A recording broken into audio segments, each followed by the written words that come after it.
Welcome to Fareclock, where we automate timekeeping and control attendance.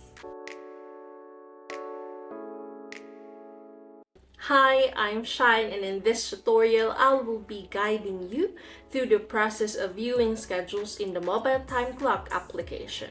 There are two distinct views, one for workers and another for admins. And in this video, I will be showcasing both.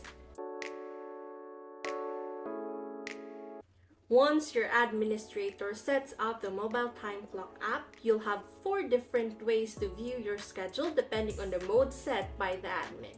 The first one is personal time clock phase or pin required.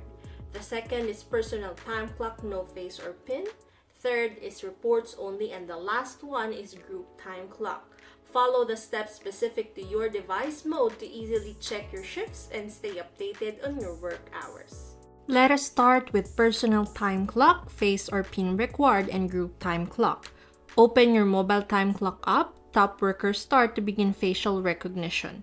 Once your face is recognized, tap reports, tap shift calendar to view your schedule. Next is personal time clock, no phase or pin, and reports only. Start by opening your mobile time clock app, tap shift calendar to view your schedule. Now let's move to the guide for admins on how to view the schedules in the mobile time clock application. Open your mobile time clock app. You will see a list of options. Tap workers. Select the worker for whom you want to see the schedule and select shift calendar to view their schedule. That's it. Thank you for watching this tutorial in viewing schedules in the mobile time clock application.